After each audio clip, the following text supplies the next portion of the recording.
I rely on hotels that are great at marketing. And so hotels give us their guest list. They give us a white labeled email address, and we reach out on behalf of these hotels to help their guests plan amazing trips.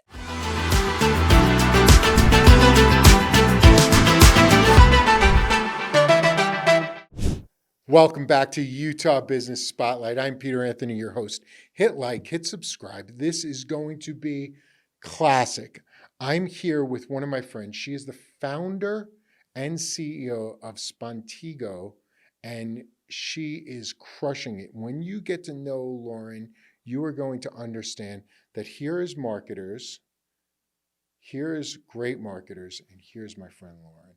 What she's doing to extend experiences in the travel industry and the hospitality industry, how she's literally changing the way people do things is incredible. You need to learn from her.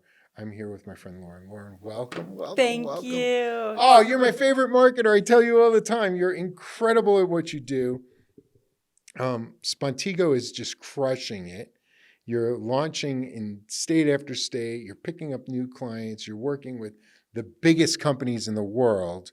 Share a little of what you do, and then I'd like to learn what was the inspiration to do it. Like, what inspired you, and how you? I mean, because you guys do a lot, but let's break it down first. Share what you do. Yeah. So we help guests build the best trips in the world. That's what we do. The most inspiring, story-driven trips in the world. Right. And so if you're taking a trip, I'm going to come through your company and you're going to build out the most epic journey I could possibly have on my trip. Yes. And we have a backdoor into how we get clients, which is why you say I'm good at marketing. I personally don't think I'm very good at marketing, but I'm good at distribution. And so I rely on hotels that are great at marketing. And so hotels give us their guest list. They give us a white labeled email address, and we reach out on behalf of these hotels to help their guests plan amazing trips. As far as the guest knows, it's the hotel reaching out. That's our secret sauce. That's how we get so much inbound interest, is because we are leveraging the brand of the hotel and the marketing dollars of the hotel. Does that make sense? Of course it does. And I'm gonna dial it back. I understand that you're great at distribution, but I'm gonna dial it back to my belief that you're great at marketing. Because someone can give you an email list and you can burn that list literally in 5 minutes and you can destroy it. You don't ever destroy it, you grow it. The way you market, the way you position those trips, the way you position those journeys, that epic moment where you're going to have the best trip you've ever had in your life, positions it to want to share it with others, which by default helps the companies that you work with grow. So I think you're the best marketer right here I've ever met, period, bar none, because you understand how to tell a story. You understand that the person wants to be the hero of their story. You understand how they make decisions and how they can make a primary, a tertiary, and a secondary decision when they're on that trip, on that journey. If I'm staying at one of your really cool places in Zion and Ponderosa, where we've stayed, and you've been kind enough to send my family, that trip was epic. I mean, my kids still, they want to go back for Christmas. They're like, this was cool. I mean, we drove up to the top of the mountain in Jeeps and we're watching the sunset, or we're in these little slot canyons looking at hieroglyphs and just having the coolest time. Things that we never would have done or known how to do showed up easily. And that's where your secret sauce really becomes the tastiest sauce ever, is because they just are seamless. They're part of the recipe, and you don't even know that they're there, but they show up, and that's how you do it. How did you get inspired to go into hospitality? I mean, you're brilliant. You could do anything. Everybody wanted you.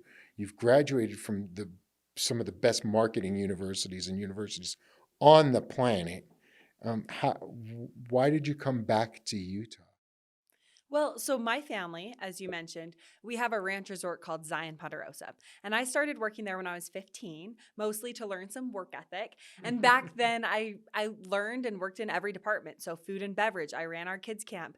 Before I was even legally able to drink, I was giving people alcohol pairings, what would go well with their bratwurst or their pizza by our poolside grill. Like I've done all the departments. And I landed in my early 20s in our adventure department. So everything you mentioned, the Jeep tours, the canyons, all of that was me trying to figure out how to take these stories or take these trips and turn them into stories, how to take these trips and turn them into one. Yes. So I got to stop you right there. If you're listening, she just did something, and again, sometimes the best chefs in the world don't even understand this, how to take these trips and turn them into stories. Are we, as business owners, taking our business and focusing on turning it into a story? That's always what we've done. But I've never met anybody else who did it at the scale that you do it. I'm blown away and super proud of you. You take trips and you turn them into stories. Our tagline is turn stays into stories. And that's what we sell hotels. Hey, we will help your guests turn their stays into stories and you get all the credit. So that is so back then though, I sat in this adventure barn and you've been there so you can Yeah, it's picture so it. cool. This rugged adventure barn. I'd sit behind the desk and people would come in from all over the world. Didn't even speak English. And they'd look up at these big murals of all the adventures. They'd point and say, I want to do that. They didn't even know what that meant. And I'd arrange it and call up a guide and get them out on the trail. And they'd come back having had the best experiences of their lives. They'd show me pictures. They'd brag about the adventures. They'd feel like the hero of their own journeys.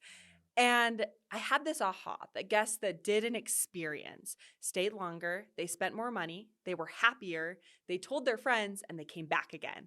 And when I scrolled through their Instagram, it was all about what they did. They didn't post about where they stayed. You know, you stayed in a beautiful mountain lodge on the side of a gorgeous cliff overlooking Zion National Park.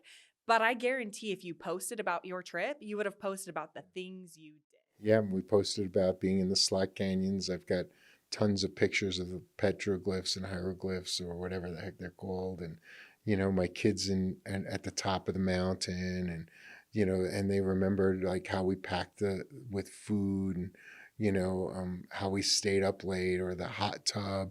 It was the coolest adventure they'd had to date. And it was just amazing. And I look and I'm like, man, that was the bomb. And I think that when we talk, I love listening to you turn those stories, but I love also the humility. You're like, and we give the hotels all the credit, but then simultaneously, that the reason the hotel's getting credit is because of the adventure. No one says softest sheets ever, loved the pillow. Those are important things, right? But the adventure. Let me ask you a question. Are you jumping into the Airbnb space ever? We are. We actually work with a couple property managers as well. And our criteria is it's 4 and 5 stars and it's experiential properties. That's who we work with because that's where the product aligns the best. Yeah. And so to the extent that we're working with Airbnbs that are 4 and 5 stars and highly experiential and in destinations people want to go to. It changes everything, right? Because that now it not only opens up you, but it turns that Airbnb property into a true 5-star. Mm-hmm. Because when I can book my adventures because like you're saying, it's the story of the adventure, and then the property becomes a secondary or tertiary component of that story. It becomes the foundation, very important to come back from the adventure to be comfortable, to have and that's the other thing that you guys do. You make sure everything's aligned in the properties. It's pretty cool, man. I mean, you mentioned restaurants. I'm a big restaurant snob. I love a good restaurant. And they have to get the components right. They have to have great food, great ambiance, great lighting, great music. Like they have to nail the fundamentals. But ultimately, it's about how they make you feel. That's when you're going to come back again, is if you feel like family, if you feel taken care of.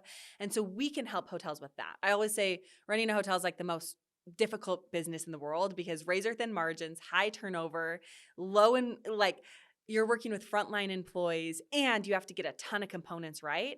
Let us take something off your plate. Sure. And I agree with you. And the standard should always be something. For me, it was always when we owned the salons. The reason we were one of the top salons in the country was because our tagline was to extend the experience. Very cool. You know, like I was so hyper focused on making sure that if we did something with you, that you knew how to recreate it every single day. And we were committed to, if we didn't make sure that you knew how to do it, just come in and we'll redo it for you. We'll show you, again, no charge. Just, we want you to be so comfortable that this is you and you are now that, whatever the look was, that we would just be committed to making sure that, and that extended the experience. Because when you felt confident, when you know, our marketing agency, the incubator, has an interesting idea. And the idea is this, right? It's based around three key components: simple, fun, and memorable. If you can make an experience simple, you can make your product simple to understand, and then infuse a bit of fun. And what I mean by fun is that, you know, maybe it's a learning experience, but the learning experience has to be so simple that I'm still enjoying it. So fun isn't laughing. Fun is, it could be laughing, but it's enjoyment. Did I enjoy this simple experience? And when I enjoy a simple experience, it becomes memorable. I can laugh at a joke, but if the joke is too complex, I can never tell it again because it was funny, but it was complex. And I'm like, oh, you're a great joke teller. You're great at memorizing complex things, right? But you haven't diluted. So I'll never tell the joke. So I'll just say, oh yeah, that person's very funny. Yeah. Well, what's so funny that they said? Oh, I don't know. Well, then they're not really funny. Right? But you've created experiences that are simple, fun, and memorable. And that's why you're growing exponentially, because you've done that for the people that you work with, for the hotels. You've simplified the process. So when people go into that location, they believe it's the hotel, but it's really you. So I hope you're getting a rake of all those hotel stays. Because we want to make sure you're getting paid on both ends. We have a pretty interesting business model. So the hotel pays us for this service, and we make money from the tour companies that we sell their products. And we work with the tour companies to help them create exceptional products. So we vet them, but then we also build out exclusive packages for our guests with them, and they give us a percentage as well. So it works. The model works from a money. So Neeleman, is that Italian? No, it's Dutch. It's Dutch. Because you're a gangster. You should be Italian, right? Because you're like, no, man, I'm going to make sure that you're doing it my way or the highway. And I love that. But you truly are. You are a hospitality gangster. You're doing it. And just, I love that you have your hands in each component of the process. Now, what I find very interesting too, and you could tell us a little about it, the secret sauce is that you're getting the hotels to allow you access to white labeling their lists. That's genius, no doubt. Definitely represents your educational background well. But here's where you just take it to another level, right? Because you and your husband created all the code and infrastructure in this huge technology play that you're going to be able to scale. That's more gangster. Well, so I talk to these hotels, and the nicest of my hotels will have a concierge team of like 10 to 15. And our entire company size is 10 to 15. And we have, a couple dozen of these hotels we support, and we provide better service than their on-site team. And so it kind of breaks their brains a bit. But to your point, we only do it because of tech. It's tech under the surface, but it looks like humans, if that makes sense. And it's because we have our own itinerary builder. We have our own communication tools that call, email, text, that keep everything in one place so that our team can be highly efficient. And then the hotels give us their digital real estate. So they give us a page on their website called the Experiences page, and we can put our self-serve itinerary builder on that website because it enhances their website, it enhances their guest experience, and that's another form of distribution for us. So she just gave you a gold nugget that I'm certain you didn't hear. She creates a communication chain that's seamless and feels good. But the key to that is you're communicating back and forth.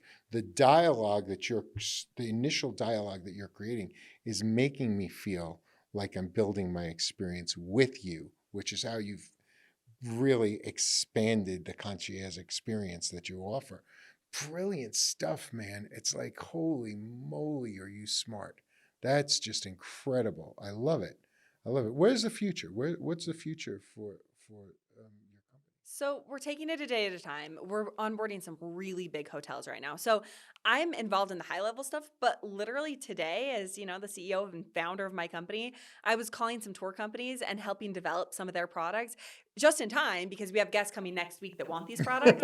And so connecting the guest with the experience in real time. And so I'm doing that too. Like yesterday, I took my team up to one of our new hotels and we did an on-site experience with them and walked the grounds and went to the restaurants and did the whole thing so we knew how to package and sell it. Where are some of your new properties? So we are working with a lot of properties right now. Our newest partnership is up in Ogden or past Ogden, Eden. It's called Powder Mountain. It's this gorgeous ski resort that was recently bought by Reed Hastings, the Netflix CEO. Yeah. Or founder. I've heard a lot about that. Yeah, it's amazing. There's a huge amount of chatter. That's how close to Logan is that? It's an hour-ish away from Logan, but it's just this little pocket that has some of the best powder in the whole entire world. And Reed fell in love with it and turned into a ski resort. Yeah, they want to make it like bigger than Sundance and the next Park City. And That's what I'm reading about. Somewhat member only too. And so we're helping to develop the member program so that when members there, they have exactly what they want and need to have an experience. So private chefs, masseuses, the things to make them feel really comfortable. Because everybody needs private chefs and private masseuses. When you're up there, you do. The restaurant list isn't, No, it's not extensive up there. We're working with a lot of properties down in the Zion area, properties in the Park City area, expanding beyond there. If you think of a destination, we've probably talked to hotels there, and we're trying to scale, thoughtfully. Yeah, you're so good at what you do.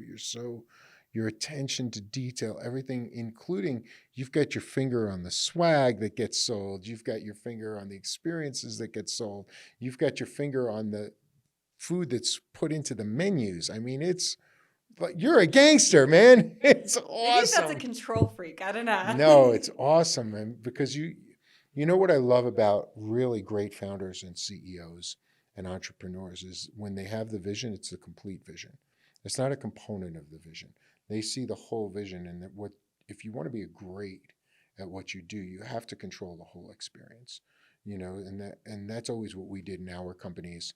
That's what we try to help set up in our clients' companies is what's the entire experience, not the experience when you walk through the door. What's the experience like on your way to the door and on your way home from the door? And that's where you're making the decisions. Anybody can have a good time in the restaurant. If this was a table, we're serving food, I can control that experience. But when I go outside, if I see the waiter or waitress smoking a cigarette and petting a dog, I'm like, I wonder if they wash their hands. Mm-hmm. You know what I'm saying? So it's like, I want to make sure that you feel great about everything. Totally. You do that, but on such a much higher level, it's so amazing to watch and to see and to watch you grow. Even in the last 2 years that I've known you, you have just exploded in growth and the technology. And you're also now, how does that build? Are you building a database? Do you have information? Is that being packed into something that's tangible that you can learn from in your own database? Like, are you storing it so that you can make each adventure better and better and better and more efficient? Yes. And, we work with these hotels, and so their guest data is ironclad within our system. We don't share it. We don't cross-contaminate. That's really important to us and something I stress, till the cows come home. But we also are learning a lot about consumer behavior because we're watching all of the clips when someone uses our self-serve itinerary builder, when someone loads one of the itineraries our team's built. We're looking for every drag, every click, everything so that we can make things better. And we're also learning what guests like, what resonates with them, the messaging and the tours, the attractions, the packaging, all of that we're learning from. So we get better and better with every go around. But the guest data stays ironclad, if that makes sense. Of course. I mean, the guest data is private to the ownership of the hotel. But the facilitation of the experience is your IP. The consumer behavior and the tech and everything else also, one thing I was working on this morning with my tech team is AI QA. So while humans do most of the interacting with guests because it's got to feel human, that's core to what we do. But under the hood, AI can help do the initial drafts. AI can also help do all of our quality assurance. So it's reading through every single call transcript, email, and flagging stuff for good or for bad so that I can train our team and make them better. And you guys built that on your own particular CRM. Yes. Like your husband is part of the team Yep. too. So that's layered on top of our CRM, which is proprietary, so that we can do that. And that's also IP. So all of that, all of those models and everything AI is us. That's awesome, man. And now, so tell us so now you've told us all the cool stuff that you do, all the baller stuff that in places that you're going. Tell us what's your favorite experience that you've ever put together for a group? Like what just made you like, wow, that was really cool. I wish I could have gone on that. Well, this isn't necessarily for a group. This is for me and my husband. When I met my husband, I met him like 5 years ago, met during COVID. He had never been outside of Utah. Like, I think he had been to Vegas once to go to a casino, so it doesn't count. But he had never been anywhere. And that broke my frame because was not anymore. Now I'm an entrepreneur and mom. But back then, I was a world traveler. And so I was shocked. And so we went to Mexico a couple weeks within, meeting because I just wanted to see if you could hack it in another country. But before we had our first baby, we went on a 3-week trip to Asia and it was incredible. And we did the food tours. We went to an elephant sanctuary. We made our own, not just Thai food, but also curry paste. We picked basil from the garden type of thing. It was cool. It was really, really transformative. And my husband talks about it every day. So I won him over.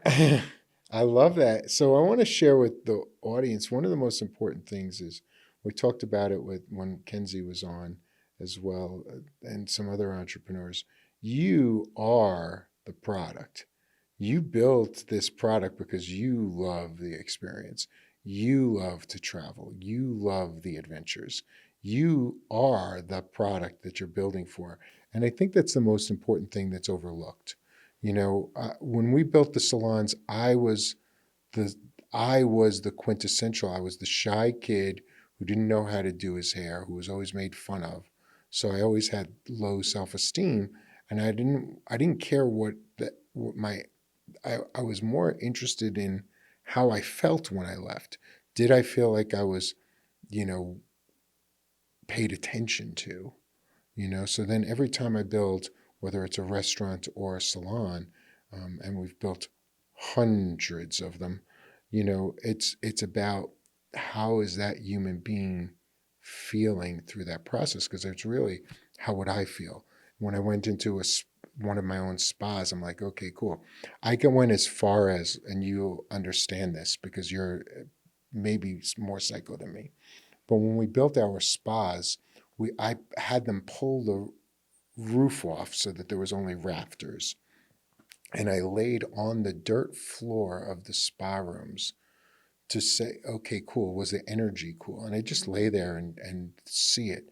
And then as we put the room together, most spas at the time, whenever you go into a spa, it's a ceiling. Mm-hmm. And the contractors never put any attention on the ceiling. Mm-hmm. I took all the attention and put it to the ceiling because when someone's rubbing they're sending static electricity. So you see like little flashes of light. Mm-hmm. So when you open your eyes, you're disoriented. So I had all of them painted dark midnight blue with little pieces of look like gold stars everywhere. Wow. With gold things. So and then the globes we used were alabaster in the colors of the planet, so it would look like Mars or Venus or something. So when you opened up, you had this celestial experience. Really cool. I call that the moments between the moments. It's something everyone else forgets, but it's where you can add a little sparkle, a little magic, and really differentiate yourself. And it really differentiates you from everybody else. And it's not expensive. Mm-hmm. But when you put the thought into it, it's worth everything. Totally. And you do that every day. Lauren, thank you so much for being on the podcast. I mean, you're one of Utah's gems. And I need more people to know you and seek you out. But don't reach out to her because she's busy, man. She's a mom, she's a wife, and she's a mother, and she's just having fun. But she is a rocking CEO. She's one of the top founders here in Utah. And if you want somebody to follow, find her on some of her social channels, watch what they're doing, and emulate it. Build it into your thing. This is Peter Anthony. This is the Utah Business Spotlight. I'm with my friend Lauren, and she's crushing it. Thank you. You're welcome.